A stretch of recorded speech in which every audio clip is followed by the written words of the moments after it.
So, I'm Craig Steffen, and I'm guessing a lot of you don't know me. And if you don't know me, I'm also guessing you don't love me. And see, that's how it works. If you know someone, you have the opportunity to love them. That's how it works with Jesus. We've talked about knowing and loving. So if you know Jesus, you can love him. But if you are talking about love, what does that really look like? Well, Jesus said in John 14 that if you know me, you love me, and if you love me, you will keep my commandments. Now, what do most of us think about when we think about commandments? I'm guessing our minds run back to the thou shalt nots of the Old Covenant scriptures, right?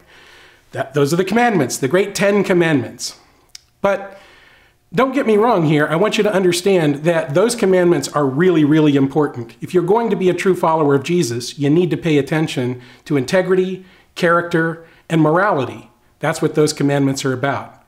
But that's sort of the 101 of following Jesus. Jesus has a whole set of other commandments that start with the Sermon on the Mount in Matthew chapter 5. He says, be peacemakers, be meek, be humble, all those kinds of things. He says, you have heard that it was said, but I tell you. And so Jesus's commandments are different than the 10 commandments that you see in the Old Testament scriptures. Jesus' commandments are not primarily thou shalt nots or negatives, but what Jesus tells us to do are more positive things, not passive, but active. He says things like, love God. Love is a verb. Love is action. He says, love your neighbor. Love your enemy. He says, follow me. All of these things require action. And that's sort of the graduate course of following Jesus, is learning what Jesus did. Now here's your homework assignment.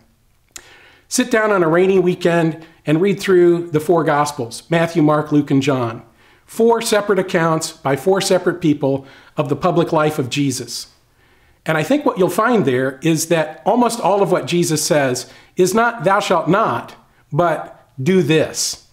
And so my challenge to you is to do the things that Jesus does. Make lists when you read through those Gospels of all the things that Jesus is doing. He's feeding the poor. He's healing the sick. He's advocating for the oppressed. He's doing action things. He's loving people in practical ways. He's reaching out to the context around him. And that's what Jesus wants us to do. To be a disciple is to be a learner. To be a learner is to be an imitator. Jesus said, greater things shall you do than I did.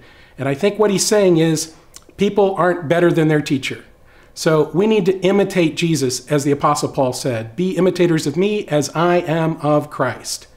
And so be like Jesus. Love is a verb. And I challenge you to cheer one another on to love and good works.